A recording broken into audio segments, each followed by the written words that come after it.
I'm weak. John Weak.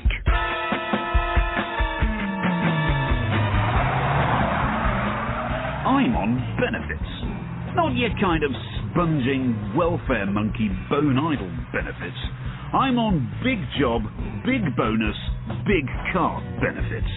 I have perks bigger than your salary. Ugh, God, a sodding caravan. It's like towing around an advertising board that says I'm dog. Bloody hell. Keep your dangerous manoeuvres for the bedroom, darling. Morning, Hayley. You're late. Sorry, sheer weight of duvet. You're fad. I love my duvet. It's like the perfect woman. Warm, comforting, and totally silent. You are pathetic. How big a tog do you like, Hayley? Shall we do your diary? You look a bit different today.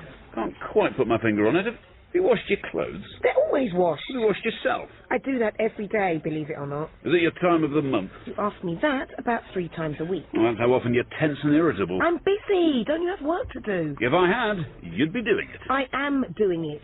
I'm trying to book a meeting room and there don't seem to be any in the building anywhere. That's because everyone's hiding in them. Meeting rooms are where you go to get away from work and customers and generally wind down and have a chat with your mates.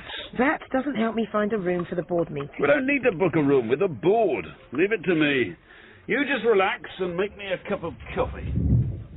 Have you had breakfast? Oh, don't say you were going to get me breakfast as well. No. I thought I heard your stomach rumbling. Oh, I thought that was your stomach. It's been getting on my nerves. It's not me. I'm sorry, Hayley, but you sound like you're on spin cycle at this time of the morning. Right, I'm going to find us a room. I couldn't agree with you more. I couldn't agree with you more. I couldn't agree with you Morning, more. Bill. Good weekend? Was it the weekend? I thought I was working from home. Easy mistake to make. Who are you? Andrew Padley. Are you on the board? No, I'm an IT service support manager. Well, you better go off and do some servicing or supporting. It's the board meeting now. But I booked this room 5 weeks ago. We've got our annual it's not review. really mission-critical data, is it, Andy? Whatever you're doing, stop it now. Morning, Marcus. This gentleman was just leaving. I've got the room booked. Not anymore. As our German friends say, Aufgepissen. But Come on, clear off. I'm sure there's a USB port somewhere that needs your attention. I booked the room. Pretty soon, everyone had arrived and we got started. It was then I noticed that there was a tiny, fat, bald man sitting at the other end of the table from Sir Marcus, looking at a point slightly above Sir Marcus's head, i.e. the same place Sir Marcus's hairpiece usually is. Who's the little slaphead, Bill? I think Sir Marcus found him in his cornflakes this morning. So, my question to you all is, what is wrong with Smokehouse PLC, John? Enron-style accounting? No. A pitifully weak brain. No. Stone Age IT systems run by subhumans? Nope. Ugly, criminally incompetent staff. No. Overpriced shoddy product. Nope. Insulting, couldn't give a monkey's customer service. No. Lack of respect for other people. Don't be a bloody idiot, Giles. Spineless, fat-headed leadership. Well, yes, obviously. All of those. But I'm looking for something a bit more fundamental. Maybe now is a good time to bring in Bernard Stevens. I'm sure you've all heard of him and read his book, so I won't bore him or you with a long introduction. Have you heard of him? Didn't he referee the last World Cup? So, what do you think the fundamental problem with Smokehouse is, Bernard? We sat around for a bit, and Bernard said precisely nothing, and didn't give any kind of impression that he even knew we were there. Finally, he moved his hand like a little flipper in the general direction of Sir Marcus. What do I think? Well, Bernard, as I think you were getting at before, what we lack at Smokehouse is values. Values are how we're going to leap forward as an organization. Excuse me, Marcus. We don't have any values. We're a business, not a convent. We have love and understanding. Put a stock in it, Giles. Fortunately, Bernard has come up with 5 unique values that will underpin everything we do in Smokehouse. Would you like to talk them through, Bernard? Obviously not. Wait for it. There's the hand movement. Of course. Thank you, Bernard. Let me tell you then. Creativity, efficiency, integrity, passion, learning. They will become our way of life at Smokehouse. And Bernard has agreed to guide our organisation until they become second nature. Have you got anything to add, Bernard? No? Well then, gentlemen, I take it you're all on board with this. I couldn't agree with you more. How was your meeting? Disastrous. The whole company's just been hijacked by Mr. Potato Head. Mr. Potato Head? He's some little self-fancying guru that Marcus has dragged in from somewhere. He's managed to persuade Marcus that we need values. I can't imagine you with values. Exactly. Which is why we need an emergency meeting to get this muppetry sorted. Book me a meeting room for this afternoon. There aren't any meeting rooms. I spent all morning looking for one for your last meeting. What about the boardroom? Someone called Bernard has it until further notice. That's Mr. Potato Head. I told you he was taking over the company. Well, Giles is over there talking to that plant. And stop that whooshing noise with your stomach. You're rattling like a tube train. Giles! You see, little green fella, we're both interested in personal growth. Giles, you ridiculous old hippie. Can I have a word? My door is always open. You don't have a door, Giles. HR's open plan. I wondered where the door went. Giles, who's the little bald guy? I don't know. He doesn't say much, does he? No, well, he seems to have got some markers by the balls. Maybe he's been brainwashed. Yeah, one wipe with a damp cloth would do it. Well, I suppose... What are you doing? Stop it now! There was one thing Bernard forgot to say in the meeting. Hello, or how are you? Bernard doesn't do pleasantries, John. He's far too deep for that. What he forgot to say was that we need to roll these values out right across the organisation. Well, not in marketing, surely. We don't need values. The whole organisation, John. Giles will help you if you can stand it. My office is always open. And, of course, it all comes from your budget, John. My budget? Internal marketing, your marketing, so it's your budget. But make it happen by Friday.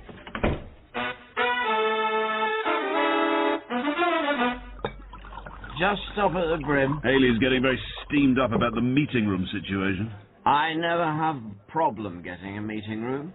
As long as you don't mind white tablecloths, delicious food, and the occasional bottle of red. I'll drink to that. You know when you enter your meeting room booking on the system, do you know where that goes? No, I've never done it, so I've no idea. It goes to Sam Whetstone and her little book. Is she that stone-faced old trouser on the fourth floor who dresses like a Cabbage Patch doll? She's a lovely, interesting, warm lady with a leading-edge fashion sense. You mean she controls the bookings with her little book? In a very efficient and sensitive manner. You crafty old sod. That's what I call creative thinking. It's one of the Smokehouse core values by which I now live my life. And of course, and I've learned from you, which is another. 2 out of 5 in one lunch. That's pretty efficient. That's 3 out of 5. What were the other 2? Well, I'm sure there's one about sex in there. Self-abuse? No, that's not a value. That's a lifestyle choice. Infidelity? No, but there was one starting with I. Interrupters? No. Inside leg? In vitro fertilization? Integrity? That's the one. Yes. But that's not a sex one, is it? Not where I'm concerned. Passion, that's what it is. Right, I'm going to go up to the 4th and give Sam Whetstone some high-octane passion. And I'll have myself a meeting room before he can say, "Take me now, John." It won't work. Rubbish! No woman is immune to the legendary weak charm.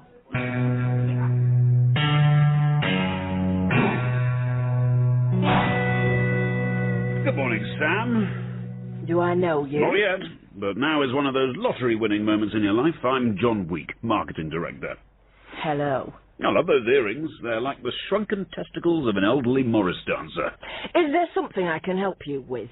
You've already helped me more than I can tell you. How? With your room booking system. It's superb. You've never used it. I don't have to. Just knowing it's there is enough. Do you want to book a room? Oh, that's a lovely photograph of you there. It's not me. Oh, it looks like you. It's the same build. And you've both got the facial metalwork. Yeah, I've always liked studs in a woman. The more the merrier. How many have you got, if you don't mind me asking? 74. Wow. Well, they're not all on your face, then? No.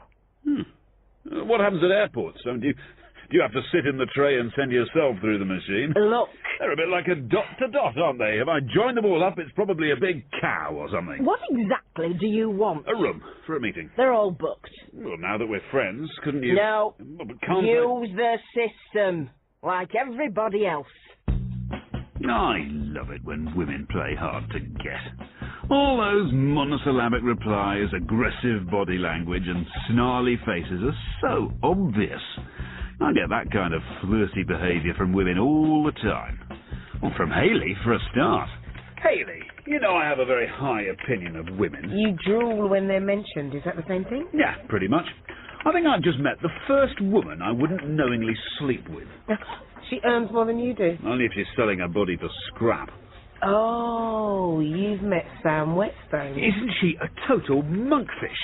If she had a couple more perforations, you could rip bits of her head off like a postage stamp. I quite like her. She just doesn't like men. And she certainly won't like you. Yeah, that doesn't follow, Hayley. I don't like the French, but I would happily give Audrey Tattoo a quick croque monsieur. I have no idea what you're talking about. Yes, you do. Whatever you're doing, stop it now. Marcus. John, we need to have an emergency meeting.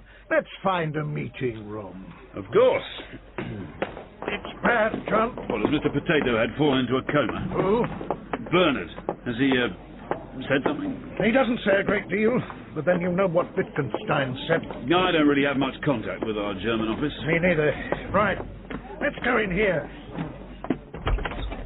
Oh, The longer you stay here, the shorter your career will be. we've got this from booked. It's our annual IT strategy review. Yeah, we'll do it next year. No one will notice. Be creative, be passionate, but be somewhere else. But we booked this from... That's Sir Marcus's P45. Look, I suggest you go somewhere else and communicate internally for a while. Oh, so unbearable. Bloody IT people. You have no idea about teamwork. No idea. So, what's the emergency? You know this so-called meeting room problem? Well, personally, I've never noticed it. Nor me, but apparently Gavin Smithly in IT has. It's always IT whinging, isn't it? He started a campaign on the intranet for more meeting rooms. Well, a campaign on the intranet. That's the IT equivalent of going berserk. I know. That's why I've asked Lucy to print out the entire internet for me so I can see exactly what's going on. How's she getting on? Good, but she's run out of paper. But you know what really gets my goat about this IT thing? Is it their grey shoes, polyester shirts, total lack of social skills? Well, they're saying their campaign is part of the new value of efficiency. We haven't even rolled out that value yet. Talk about jumping the gun. They've got a nerve. So, John, I want you to get those values rolled out across the organization ASAP and get the meeting room situation sorted. No problem. By Friday. It'll take an enormous amount of courage, creativity, passion and integrity. Get Bill involved if you have to. Thanks. Morning, Hayley. You're late. Yeah, sorry about that. Breakfast meeting. You met your breakfast. More of an information-gathering exercise. You were reading the cornflake packet. Hayley, if I wanted this level of sarcasm this early, I'd call my first wife. You're forgiven. How are you this morning? How about a nice cup of tea? Hold on. Now you're being too nice. Whatever it is, the answer's no. No more pay, or benefits, or flexible working, or maternity leave, or anything ever. Sugar? You've resigned. Biscuit? I've been sacked. I have just had a nice chat with Bernard. A chat? Yeah. He helped me with a few issues I've got. Well, that's a relief. You've been needing help for years. What did he say? We didn't exactly say anything. Did he move his flipper? He's a great listener. Women love that in a man. I don't like these biscuits, Hayley. What were you saying? Never mind. Morning, John. Morning, Tim. Hello, Hayley. Love the hair. Oh, I'm glad someone noticed. Any time I notice women's hair is when I have to pull a great clump of it out the plug hole. That's not the look you're after, is it, Hayley? It suits you. Thank you, Tim. You seem unusually cheerful for an accountant. We have every reason to be cheerful. Accountancy is the bedrock of capitalism. Capitalism has dragged millions out of poverty. Therefore, accountancy is a great liberating force for mankind. Isn't it just train spotting without the trains? Accountancy is the torch that lights the way forward for humanity. Have you been smoking crack cocaine, Tim? I don't need to. Accountancy is a natural high. Oh, don't tell me. You've been talking to Bernard as well, haven't you? He's a wise, wise man. He understands the heart of things. He understands accounts. He can see the aesthetic beauty of abnormal spoilage, accumulated depreciation, labour efficiency variance. Yeah, well, what did he actually say? He didn't have to say anything. Well, he just sat there. He's got incredible empathy. You know my idea for relocating accounts from the basement? It's a rubbish idea, Tim, and totally unnecessary. Accountants don't need light. Bernard thinks it's a good idea, and I'm going to go for it. Rock on! Hayley, we're going to have Whatever to... you're doing, stop it now. John, have you solved our meeting room problem yet? It's ongoing. What does that mean? It's going forward. Is that good? We're making progress. I passionately want a solution to this problem. A creative solution with integrity, John. So do I. Okay, we'll talk about your solutions at 4 this afternoon in the boardroom. Well, what about somewhere else? Bernard's in the boardroom, jabbering away. I don't need to tell you how difficult it is to find a meeting room, John. Let's stay in the boardroom and get some quality input from Bernard. Okay. And remember, don't bring me problems, bring me solutions. Yeah. Time to involve Bill. I take my problems to Bill, and I come away with solutions. He has this amazing knack of cracking deep-set puzzles with flashes of intuitive brilliance. I can't understand why he isn't a philosophy professor or something. Rhiannon, you to me are everything, the sweetest song of the light and sing. Sorry I'm late, baby. Bill. Sir Marcus got hold of me. Have you decided on a starter? I've just drunk the starter. I had a drink for you too. And then I thought you'd like another. So I drank that one for you as well. And then it was my round again. Let's get another bottle. Rhiannon! Looks like I've got some catching up to do. I love Rhiannon more than I love life itself. She's got an arse like a fridge freezer, Bill. I could warm it up. Bill, Mr. Potato Head is running Smokehouse with small hand movements and empathetic listening. When I look at the glass, it's not half empty. It's not half full. It just needs topping up. He's now Hayley's best friend. He's persuaded Tim that accountancy is a worthwhile existence. And Sir Marcus thinks he's the new messiah. That is very, very, very, very, very, very... Very what? It's extreme. Extremely extreme. And extremes meet. Then they fall in love. And soon there's the tiny pitter-patter of little extremities. Bill, I was hoping for some words of wisdom. There's a Chinese saying. There's a lot of Chinese sayings. Oh, yes, they never shut up. Well, it makes you wonder if they ever said anything boring or stupid. The Chinese say... Go on. Never use an axe to remove a fly from the forehead of a friend.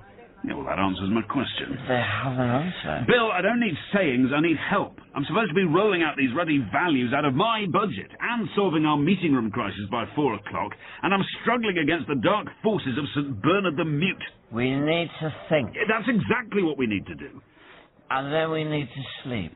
Bill, how many have you had already? As the North Koreans say.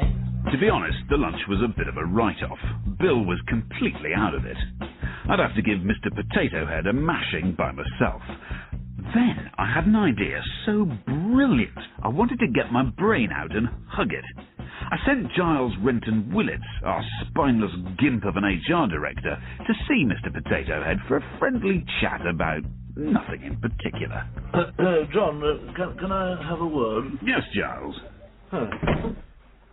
But I don't know where to start. You seem rather low. I'm very low.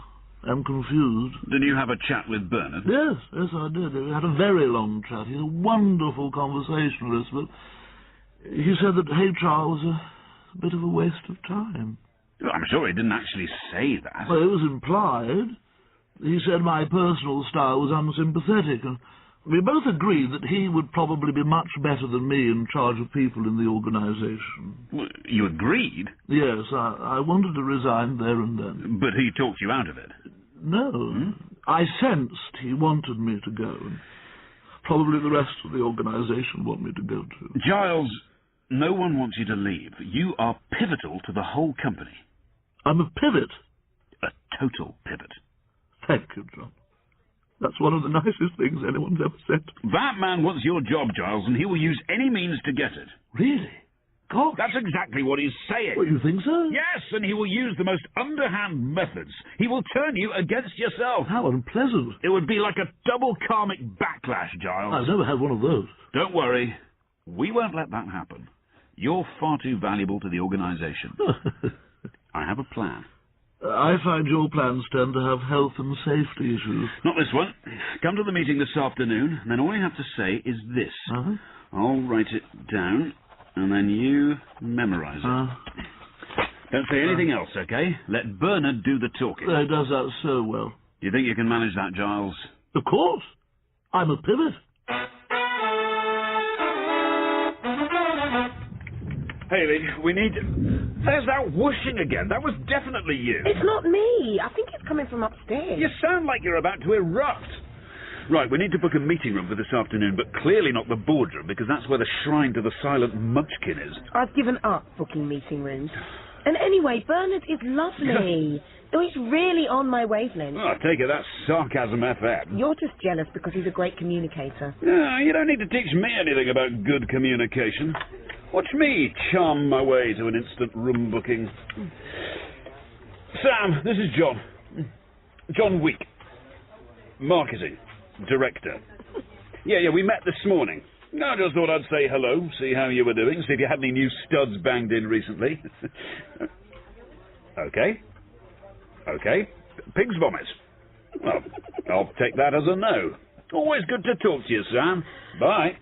So, what room did you charm your way into? No room yet, but she's just giving me a little bit of verbal foreplay. I'm just going to pop down there and do it face to face. Not like a touch of cold steel to get a man going. You do know she's a lesbian. Hayley, I have to tell you, that comment is verging on the homophobic. Just because she's a little bit plump and has a passion for tractors doesn't mean she's a full-on crest nibbler. Have it your way. I always do.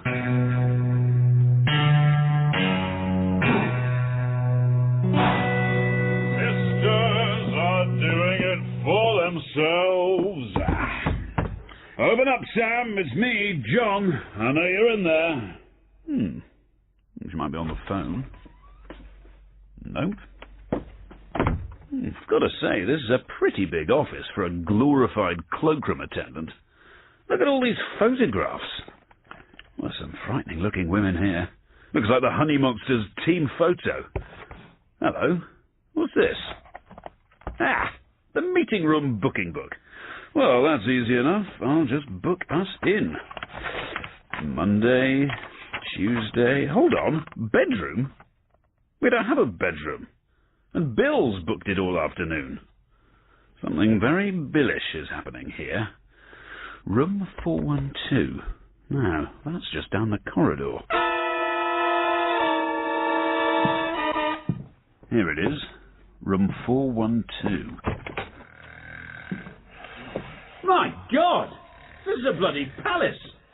You can park 20 cars in here. Oh, Rhiannon. Oh. Bill, what the hell are you doing here? God, is it morning already? Yes, 3:30 in the afternoon. What are you doing What here? are you doing in here? This is my post-lunch recovery room. I just can't concentrate after lunch. Oh, what's the snooker table for? That's for snooker. No kidding. I play a little bit if I can't get to sleep. This place is massive. You could fit a whole department in here. Well, we used to. I didn't give it up when they moved us all up to the 6th. It was a simple administrative error. Yeah, administrative error. Some of my finest career moments have been administrative errors. Hold on. What's that bloody whooshing noise? I've been hearing that all day.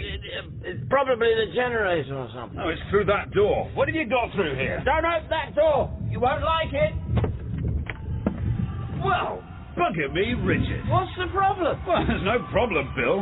We just seem to have a bunch of large women in a rink the width and length of a complete floor of the building who, if I'm not mistaken, are curling. Good Lord, I think you're right. That's incredible. No wonder I couldn't sleep. We've got the National Lesbian Curling Championship taking place on the 4th floor of Smokehouse. Staff welfare's important. Well, no wonder we haven't got any meeting rooms. We've got a floor full of curlers. They get ugly if you call them curlers. They're already ugly. Here she comes now. Hello, Sam.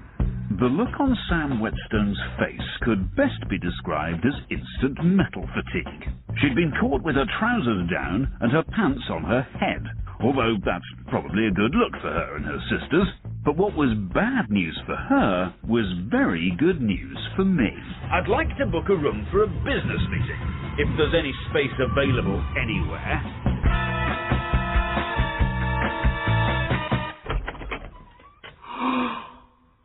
Come on. Don't worry about that, Giles. You just remember exactly what you're going to say. My God! You could fit 10 meeting rooms in here. Well, solutions, Marcus, not problems. Where did all this space come from? Well, It used to be the marketing department, but we've cleared ourselves out and we're now crushed into a portaloo downstairs. We'll have half of this for new meeting rooms, but marketing must have the other half. No. We couldn't possibly. I insist. Well, maybe just my office and a couple of secretaries. Right. Well, let's crack on with the meeting. Where's Bernard? We really can't do anything without talking it through with him. Oh, he's probably still in the old boardroom. Giles, why don't you go and see where he's got to? And is that when you want me to... Yes, go. Right. I think Bernard will be impressed. Funnily enough, he didn't have much to say about the meeting room problem. we've also completely reorganised the booking system. Don't blind me with science, Bill. It's simple. There are two types of meetings, HR, IT and finance meetings on the one hand, and important meetings on the other. Important meetings are ones with directors in, unless, of course, they're from HR, IT and finance. And important meetings, of course, get priority. So we just turf unimportant meetings out? No, the system turfs them out. That sounds much fairer. And that will work, will it?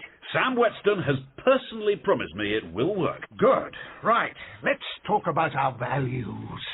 If you've done as good a job with them as you have with the meeting rooms, I'll be very impressed. Where's Bernard? I'm sure he'll be here any moment. He's not coming to the meeting because he says no organisation could have integrity as one of its values when its managing director has a piece of astroturf on his head. He said what? He's not coming to the meeting because he says no organisation could have integrity as one of its values when its managing director has a piece of astroturf on his head. He said that? Word for word. Yes, it's funny because I think it's the first thing I've heard him say. I think I'll have a few words with Bernard. Excuse me.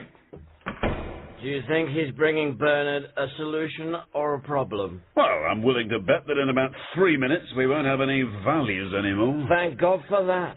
Which means we got rid of them in less than a week. That's pretty efficient. I learn fast. And you're creative. I'm passionate about it. I admire your integrity. Shame about old Bernard. I wonder how he's taking his bollocking. I should imagine he's absolutely speechless.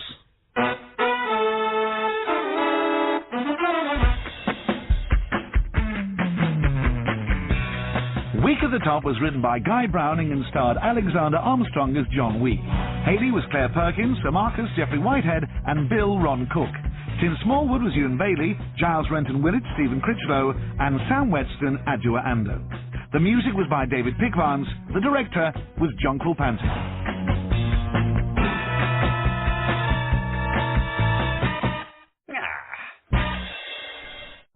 I'm weak. John Week.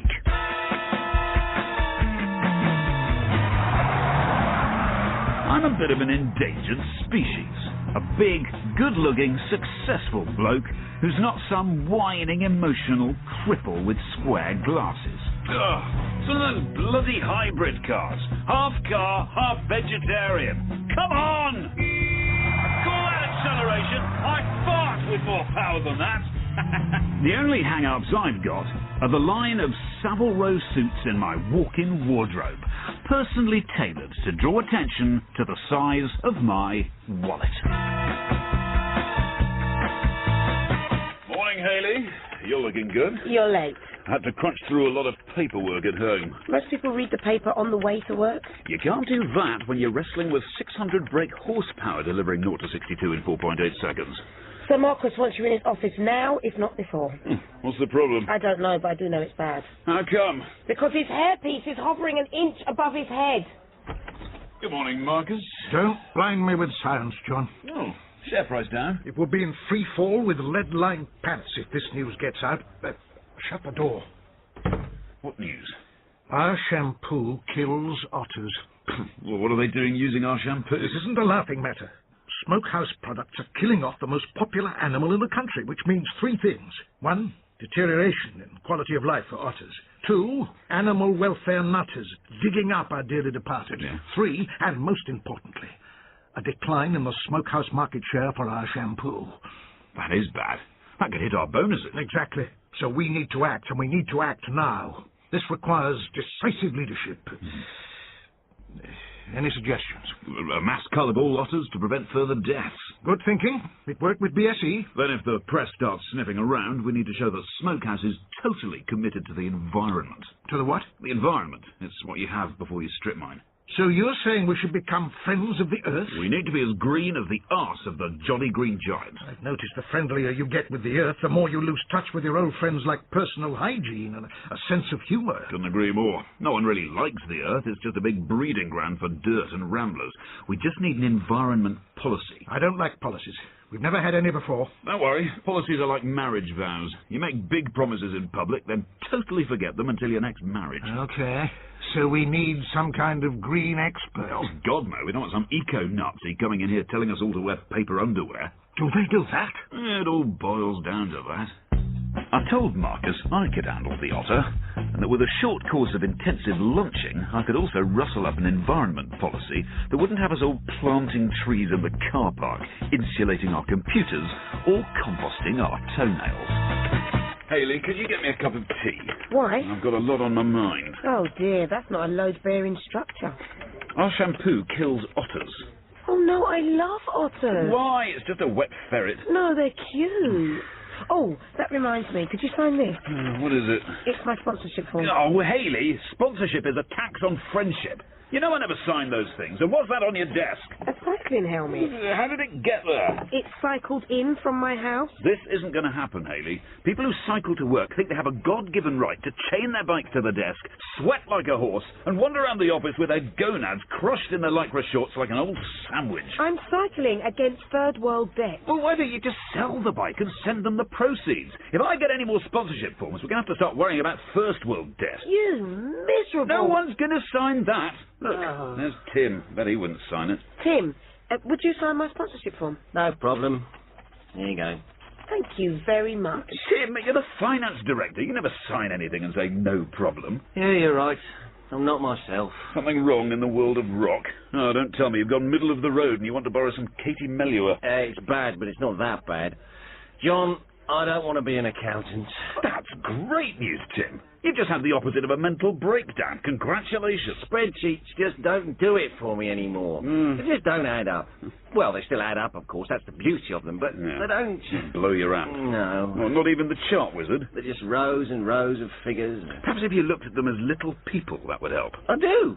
1 is Morrissey, the loner. 2 is the double-neck Fender Bluescaster. 3 is Jordan on her side with a... I was joking, Tim. 8 is my favourite, Meatloaf. I used to try and get all our accounts to end in 8. Is that accountancy best practice, do you think, Tim? Sometimes I think I should just chuck it all in and weave baskets. Well, that's like accountancy with wicker. Maybe it's what I need. It's voodoo, Tim. You end up so you can't pass a piece of wood without whittling it into an owl. Oh, I need to rechannel my energy. I'm not focused. I can't concentrate. Nothing seems to make any sense anymore. Is now a good time to give you my expenses? Even Melissa's lost her magic. Oh, woman trouble. That I understand. Melissa's a spreadsheet. All the company's spreadsheets are linked to the mother spreadsheet. Multiple entry linear integrated spreadsheet. I call her Melissa. You need to get out more. You're right. I want to be the real me. I want to make love to the world. Oh, second thoughts, perhaps you better stay in more. I'm sure a couple of knotty accounting problems will perk you up. Oh, thanks, John. Good luck with the bike ride, Hayley. Thanks. Now I've got a threatened otter and a depressed accountant. Why don't you give the shampoo to Tim? That's good. Sometimes I think you're wasted as a secretary. He has given me an idea, though. Smokehouse could sponsor an otter asylum. An otter sanctuary, I think you'll find. Oh, that's excellent. You should be in PR. I wouldn't mind that. Well, you practice your tea making and anything's possible. I'm going to find us an otter sanctuary.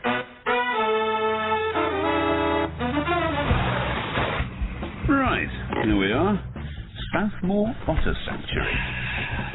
Nice plot of land. Could squeeze in a good few houses if they got the otters out. I've got to meet some bird called Rebecca. No doubt she'll be some alternative eco-totty. Hair in a corn dolly, dog on a string, face like a dropped pie. Hi! Hold on. Is that her? Oh, now she's rather tasty. Not exactly clipped corporate minge, but not Shrek in knickers either. Morning, I'm John Weeks, marketing director. Smokehouse. Rebecca Wilson. Sorry about the Porsche. Every time I put my foot down, it knocks a hole in the ozone layer the size of Derby. We'll soon have you on a bicycle. You'll have to prise my car keys out of my cold, dead hands. If you really want something red and powerful, you could always try a bus. I don't think so. Public transport is for the public sector, where it doesn't really matter if you get to work or not. Right, show me the Otters. This is Ted Woodbridge, who runs the sanctuary. Morning. Morning, Ted. How are all the little Otters? Oh, she's fine this morning. What do you mean, she? We've only got the one. Well, that's going to put a dent in your breeding program. Well, we'd like to have more. Don't worry, Ted. By the time I'm finished, you'll have great herds of otters roaming free across the fields. But I don't think there are that many in the country. We'll ship them in from Eastern Europe. They're hard-working and keen to do well, apparently. She's normally here by the river somewhere. Sheila? Who's Sheila? The otter. Sheila? Well, they seem close. Don't let her near our shampoo. Sheila! She's probably just playing around underwater. Did you know when otters swim, they can close their ears? I can do that during IT presentations. And they've got a thick layer of underfur. You know, she's pretty tasty in that rough, stranger-to-deodorant way. And I bet she goes like a wind farm in a Force 10. Sheila! Well, that otter's definitely free range. Doesn't have to come in for milking or fur removal, whatever you do with otters. Oh, you don't do anything like that with otters. I can see I'm going to have to work very hard with you. I'm looking forward to it. Well, perhaps you could work on me over dinner. Tell me about the otter, or beaver, or the furry animal of your choice. Why not? Great. What about Sheila? Oh, I think we've seen enough. We haven't actually seen her. Yeah, but we know she's safe. That's all that matters. Oh. What was that?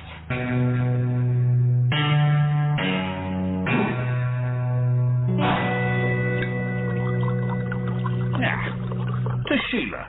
May she get well soon. Yes, that wasn't a great start to saving the otter. No, but sponsoring an animal hospital's even better PR. Cheers. Cheers. So, you're marketing director of Smokehouse? That's right. I basically run the whole place. And Smokehouse is a big company? Yeah, global. As in warming. That's interesting. Tell me all about yourself, Rebecca. Start from the beginning, when you were found in a recycling bin, how you grew to love the outdoors, and how you learnt to compost at a young age and generally became as green as a snooker table. Well, I was I want to hear everything from the beginning, but first we need to eat. Good idea. If you're looking for the vegetarian option, just go to the desserts and look at the last main course above it. That's where they always hide the mushroom risotto or some other formless munge. I'm just going to have 3 desserts. Oh, like a woman who knows what she wants. And then we'll go back to my place for a long, organic shag. Well, if it was that easy, I would have taken you to a kebab van. It is that easy. I'd like at least half an hour of gentle foreplay, accompanied by a bottle of wine. You do most of the work in that bit, I just relax. Then we can work our way through the Kama Sutra, pages 1 to 84. Hello there. Do you know what you're going to have? I do now. I managed to choke down a steak in record time. I knew she was a vegan, so out of respect, I got them to cook it slightly longer than usual. Then we got our coats and went back to her dingy little squat and went to bed. Well, to be perfectly accurate, we went to mattress because she didn't have a bed. If this is what the green movement is like, then count me in. Morning, Hayley. You're late. That's because for the last 12 hours, I have been shagging like a panther. You were stuck in traffic. I have been engaged in an intense session of headboard hockey. You overslept. Now, though I say so myself, I was magnificent. You get those strange dreams when you oversleep. It wasn't a dream, Hayley. It was an unimaginably intense physical encounter. I thought that was rugby. My balls are probably that shape now. How lovely. By the way, there's a woman in your office. And she wasn't bad looking either, let me tell you. She's been there for the last half an hour. Just because your genitals are in cold storage, Hayley, doesn't mean the rest of us aren't batting for Britain. Her name's Rebecca Wilson. Rebecca? What's she doing here? Maybe she wants another unimaginably intense physical encounter. Is she with an angry man with a shotgun? No. Right, well, I'll go in. Hello, Rebecca. Hello, John. I thought you'd still be at home, recovering. I'm starting work. How do you mean? You made me Smokehouse environment consultant last night, remember? Well, I remember I was tied up at the time, pleading for mercy. But you did mean it, didn't you? If you said the same thing tonight, would you mean it? Tonight? Possibly. Well, of course, we do need an environment policy. No problem. All I need is an office and a desk. Oh, well, you don't get any of those things until you've been working here for 10 years. Stay there a moment. Hayley, would you mind clearing your desk a bit so Rebecca can sit on the other side? Sit on the other side? Yeah, she'll just be sharing your desk for a while. No one is sharing my desk. It's hardly big enough for me, and if I was going to share it with anyone, it wouldn't be with a grungy little tart that you dragged out of some bypass protest. Rebecca is our new environment consultant. Oh, so that's how you recruit consultants, is it? Shagging like a panther? That's how everyone in marketing gets recruited, Hayley. You're the only one here on typing speed. She's still not sitting here. Well, where am I supposed to put her? I don't know. Maybe you could take her to the Panther Sanctuary. Okay. But that's not the kind of team-working approach we expect at Smokehouse. I'm going to leave her in my office while I sort this out with Bill. Don't bark at her. Women never understand that when you've done them the favour of shagging them, they should do you the favour of making themselves scarce immediately afterwards. What I needed was Bill's laser-like focus on the problem. So, what's your favourite dinosaur? Oh, it'd have to be Triceratops. You must be joking. Triceratops is rubbish. He's just a rhinoceros with his collar up. Okay, Ankylosaurus. What's good about him? He's got thickly armoured genitals. I've met women like that. That's probably why they all died out. It must have been like being shagged by a knight in armour. No, it was the Ice Age that killed them. What was it? That's why the woolly mammoth survived. Instead of having armoured genitals, he had them in a big woolly sack, like the Scots. Talking about a thick layer of underfur, I've always had a bit of a thing about alternative women. They're all right if you can't get a real one. I once fancied an art student. She was pretty alternative. Did you get your pastels out? No, she was a conceptual artist. Always worried that if I slept with her, I'd end up with a plaster cast of Matodja in the Tate Modern. In one of the smaller exhibition spaces? Don't get me wrong, secretaries bang like a barn door, but you know, after a while it gets a bit agricultural. Whereas your alternative lefty females all have a screw loose, and we all know what a screw loose translates into. V lash. Really? Yep. How did you know that? I once went to a summer art school in Provence with 30 female art students. You jammy sod. I bet you dipped your brush. Oh, it was unbelievable. One of them tried to rip my ear off. Well, I'm on a dead cert tonight. I find your dead certs tend to be either dead or certified. Not this one. You know, once you get their combat boots off, left-wing women have exactly the same bodies as normal women. Huh? Yeah, apart from having armpits like John the Baptist's head. I think I would leave the combat boots on. I've appointed her as our green expert. A golfing consultant. That's brilliant. No, not golf. Environment. Golf is the closest I get to the environment. Trouble is, I don't know what to do with her. Well, I can't leave her with me, otherwise I'll be shunting around the carpet every 5 minutes. Short of hiding her in the cleaner's cupboard, I don't know where to put her. Send her down to accounts. That's like working in a cleaner's cupboard. Bill, you're a genius. You never know. It might even cheer Tim up. 36 million on missing Melissa. Rebecca, can I introduce you to Tim Smallwood? He's our finance director. He's a quiet value brand kind of guy. No need to pay him much attention. Hi, Tim. So you're in charge of the money? Well, we look on him as the chewing gum under the shoe of business life. You can speak now, Tim. Rebecca, why don't you have that desk there? Can I use this computer? Help yourself. Don't touch anything. Where are you going? Who is she? Just someone I shagged last night. There's nothing you can teach that girl about renewable energy. Yeah, but what's she doing here? She's our new environment consultant. Oh, and you headhunted her. You don't headhunt vegetarians, Tim. You repot them. Don't worry, she rocks. Rock is dead, man. Well, maybe it's time for disco. Don't kick a man when he's down. But this environment stuff, it's the future. It's where we need to be, man. Maybe it's where I need to be. Tim, where you need to be is 2 inches away from a computer screen, putting my expenses through at lightning speed. Look, you've worked in accounts a long time. Any kind of human being is going to be exciting for you, especially a woman. Just look on her as a sort of screensaver. I look forward to seeing you later, Rebecca. Bye, John. Look, why don't I talk you through some of our new green policies? Of course, I didn't believe for a moment that she'd spend the night talking Tim through her environmental bollocks, but when it got to 10 o'clock, I'd drunk all the champagne and I was shipping around my place in the old leopard skin thong. I started to think things were not quite right.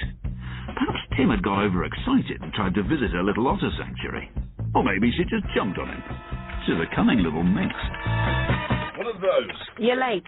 Shagging like a panther. No, I bloody wasn't. What are those, Hayley? They are plants. They've got to go. Pot plants are like goalkeepers. They look ridiculous and their only function is to get in your way. There are 2 plants. 2 plants today, baby, but a week from now it'll be like virgin rainforest and you'll need a machete to get to your desk. I think you're overreacting. Anyway, they've got to stay. They're all part of Rebecca's new green office policy, which is the subject of this morning's board meeting. And when is that? Half an hour ago. And as you know, we have a press conference on Friday where we need to show that Smokehouse is running neck and neck with Greenpeace in our concern for the environment, and that we're a close bosom friend of the Otters. I am a friend of the bosom. Sorry I'm late. Can I just say that Rebecca's been telling me all about the environment and ecology and all that kind of thing, and I volunteered to work closely with her on a range of groundbreaking initiatives. Who is Rebecca? Rebecca Wilson, Sir Marcus. I'm the new Environment Director.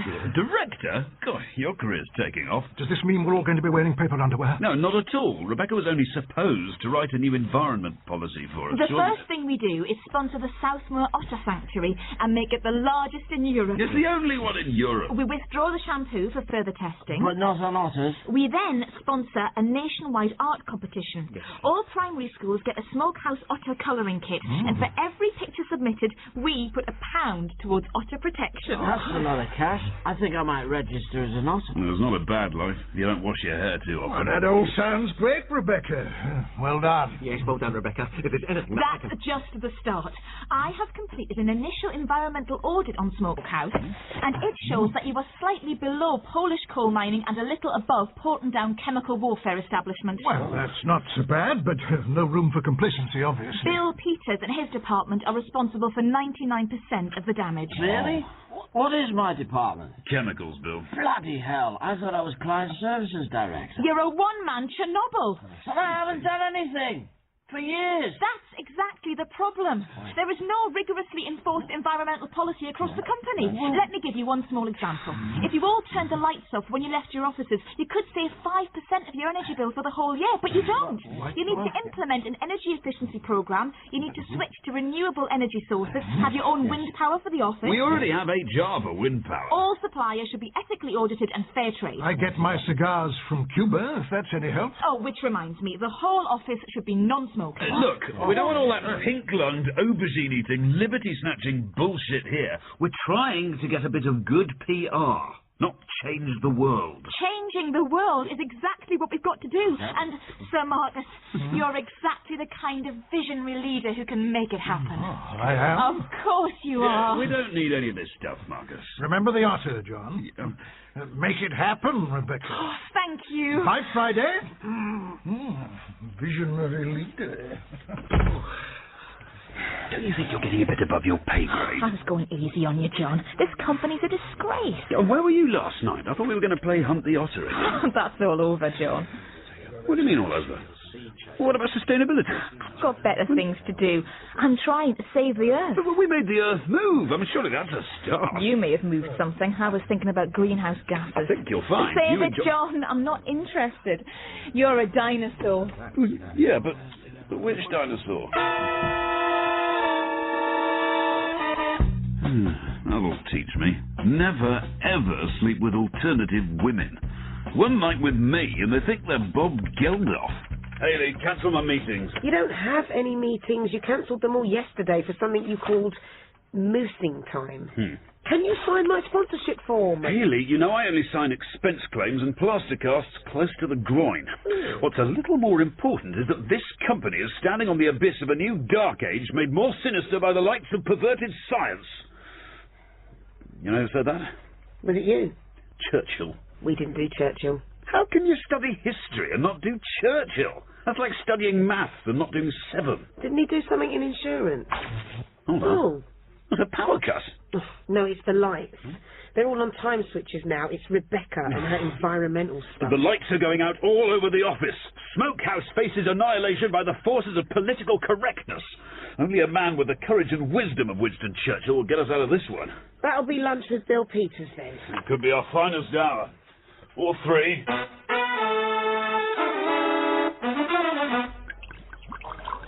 Just stop at the brim. Rebecca's got some markers by the low-hanging fruit. She's obviously given Tim the winking beaver treatment. And now she won't let me shag her. Millions of women won't let me shag them. Am I downhearted? I have shagged her. Well, no one buys rubbish twice. This is serious, Bill. We got to stop all this and get rid of that vicious little crusty. I thought you liked alternative women.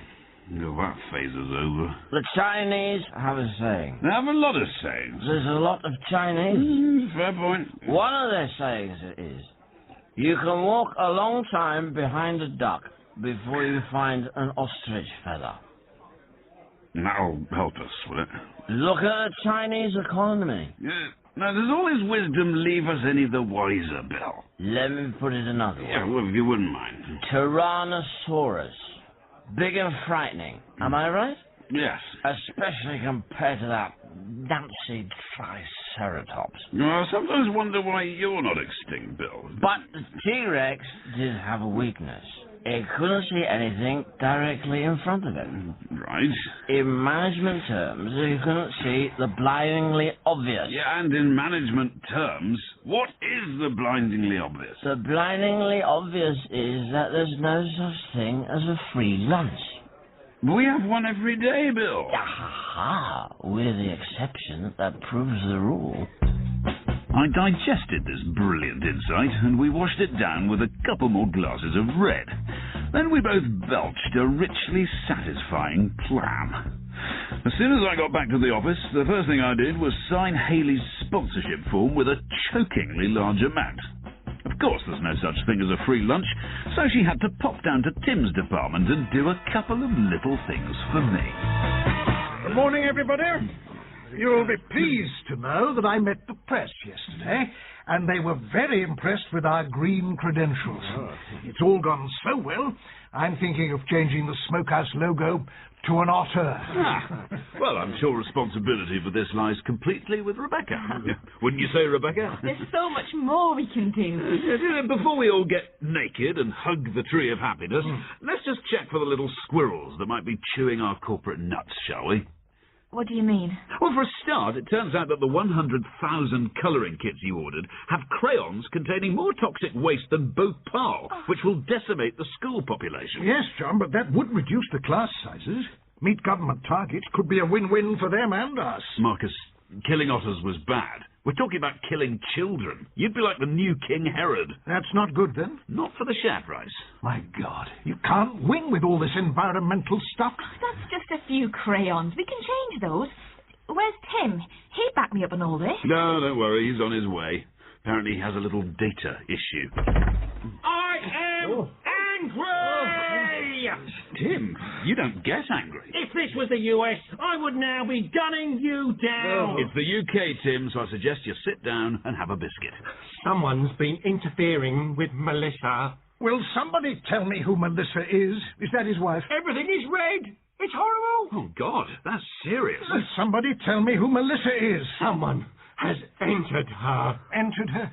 Entered some costs. Oh, well, of course there are costs. But we Now, if you knew anything about accountancy, you'd know that Mel links every cost input to your salaries, expenses, pensions, everything. Is someone saying that going green is going to affect my pension? What Tim is saying is that thanks to Rebecca's ridiculous ideas, our pensions will shrink to the size of an gnat's scrotum. We'll all be spending our retirement digging for edible roots. Good God. And wearing paper underwear. I knew it. But it's an investment in the future. Every otter we sponsor reduces directors' bonuses by 18%.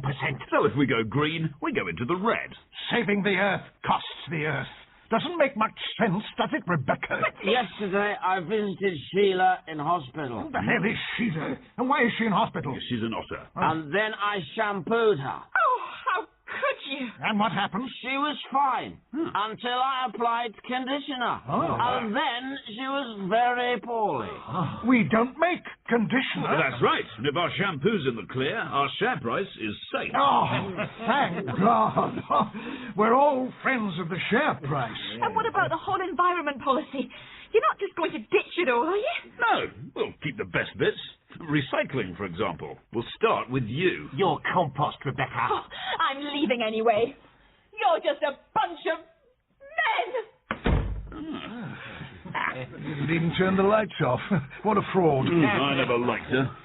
What she never understood is that we may be dinosaurs, but we've got armoured genitals. Rock on! Well, this calls for a celebration. How about a bottle of the old shampoo?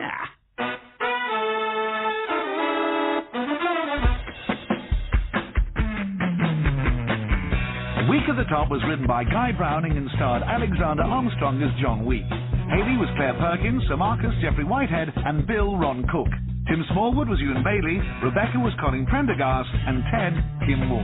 The music was by David Pickvance. The director was Jonquil Panting.